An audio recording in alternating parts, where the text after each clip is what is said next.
Hey there, baseball fans. Nathan Rohde, Shooter Hunt, and Phil Kerber here with the latest episode of Coffee and Curveballs. Kerber, really appreciate you joining us this week, man. You're on to talk the National High School Select that was down there at Lake Point, and it looked like an electric weekend. Got off to a hot start and did not stop. Yeah, I mean, the Brother Rice IMG game was one of the best games I've ever seen. I mean, there are easily top three game that's happened at Lake Point at least. It was just electric throughout.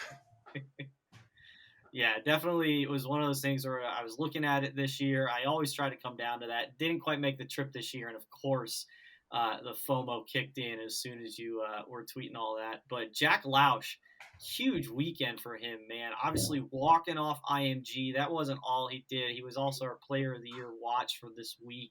The dude just showed up under the lights. Yeah, he really, I mean, he set the stage right from his first at bat facing Jackson Ferris, 93, 95. He sees a 94-mile-per-hour fastball low and in and just drops the barrel on it, fly out to the warning track. But that AB right there, I think just it set the tone for not only Lausch, but Brother Rice as a whole throughout the entire event. I mean, Mm. gritty, tough kids that just were resilient. And he showed that the entire time. Yeah, there was really thunder in his stick. I was just watching it from afar. I think I was texting you during the Kerber. It was outstanding to watch. Who's a guy who we weren't even sure if he's going to play baseball this spring, that he might enroll early there in Evanston. Go Cats. But after that game, I got a text after he hits the walk-off home run from a legendary Brother Rice football player, David Deal, played tackle for the Giants' couple Super Bowl rings. And he goes, "That's my buddy's kid. I grew up with that guy. That's awesome." So Brother Rice alumni were even following along in that game. Yeah, Kerber, I think my favorite text from you was like within an hour after the game, you're like, "It's already passing my Chase Burns video when he threw 100." Like, you went viral, dude. Yeah, I know. That's it was crazy. I mean, the walk off beating IMG, just the way it all happened in that game, it checked every single box you want in a dramatic game, and I mean, it was just awesome. I'm still buzzing about it. When I think about it, I'm like, I want to go and like find a punching bag and just start, letting loose a little bit because it just gets me jacked up seeing that. That's awesome. But obviously, Lausch with a lot of attention with that walk-off home run. But it sounds like Zion Rose had himself a weekend too, really being kind of the spark plug, table setter, whatever you want to call it for Brother Rice. Yeah, he was the straw that stirred the drink, hitting leadoff, 13 for 17 Oh, at the event. Oh, baby. They're just outrageous numbers. I knew he was hitting well, but I did not think it was 13 hits and 17 at bats.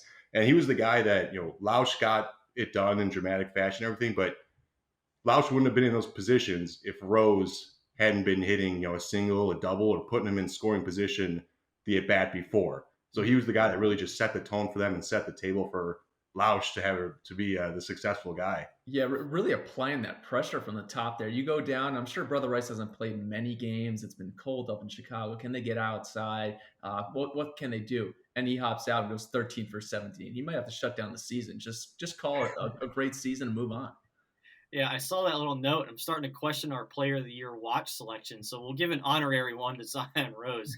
Heck of a weekend for the Louisville recruit. But obviously, with IMG being there, you get to see Elijah Green as well, who always shows up under the lights, just like Lausch did. Absolutely electric tools.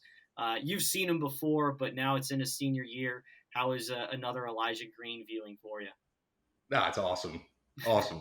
Like, I think I saw him as a freshman. I remember him being this real small, scrawny kid with an electric swing. And now seeing him as a senior, and he's what 6'4", looks like he's built in a lab, and he's just pounding baseballs to all parts of the field. It's crazy. Like, I mean, people probably talk about Elijah Green all the time. I'm not going to throw anything new out there. It's just so exciting to watch him on the ball field. I think you did throw something new out there, though. Calling him scrawny at one point, it might be the one new Well, yeah, thing he's ever a said. little smaller, skinnier, A little wiry. Yeah, there you go. But Nice. yeah, as always, Rhodey, we just say don't overthink it. It's Elijah Green. Here you go.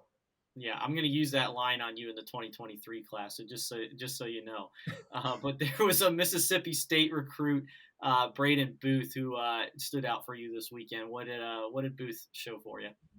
Yeah, I want to briefly talk about him as a hitter. He was really, smooth actions. He's going to be able to drive the ball to all fields, but what he is on the mound is what really impressed me the most. It's a long, kind of a funky arm action. He's got a little bit of like a wrist curl on the backside, but it works for him because it's just a lightning quick arm. I mean, he gets that thing out front just in a flash, up to 90, feel for the changeup, breaking ball. Yeah, really look good on the mound. And I think what I was asking you about Booth, because both David and Austin Sharp in Alabama have been talking him up for a while now, and he's become one of those famous names. He's committed to the defending national champs. But what was his size? And you say it's a good sized kid. He's got projection in there, and you talked about his hitting. I think that only helps his upside on the mound because you see just how athletic he is, the quickness of that arm. I think he's only getting started. Definitely, that's the thing, that the athleticism on the mound is incredible, and it's going to be. I mean, he's 2-3 more years of development. That's going to be a fun one to watch. Mm-hmm. Sounds like it, and it sounds like there's some fun ones coming to watch for Virginia. You called them the Henrys. We got Henry Godbout and Henry Ford, which always makes me do a double take because I'm like, didn't we cover this guy already? But it sounds like they showed well at the high school select as well. Yeah, they're a 1-2 punch for Baylor school. Just they can impact the ball. That's plain and simple. Those guys are two of the better hitters that were at the event, and they showed it. Both, they had 3 or 4 doubles, a couple of home runs between them. Just and Godbout 0 walks. That was one of the stats that stuck out to me. Was it did not walk the entire event. I mean, he just take very disciplined at the plate, takes mature approach. Just a lot of fun to watch those guys ball. Yeah, Godbout's been a very mature hitter for a while. Good defender as well. Kind of what you think of when those UVA recruits come in, can play multiple positions, can really probably lock down the left side if need be. So really good talented players headed the Wahoo way. Mm-hmm. Yeah, he was in the middle of that lineup last year too with some big hitters, and get down to him, you're like, that's a pretty swing. Like who's that guy? Who's the young one over here? And Ford got on the mound and had a brief appearance up to 91. So some two-way potential there. Nice. Interesting. Excellent. Well, the high school select, the bar's been set. We look forward to, putting together another good one next year. And hopefully we have just as much dramatic action. But Kerber, appreciate you joining us. And as always, for Phil Kerber and Shooter Hunt, I'm Nathan Rohde. This was Coffee and Curveballs. And until next time, we'll see you guys at the ballpark.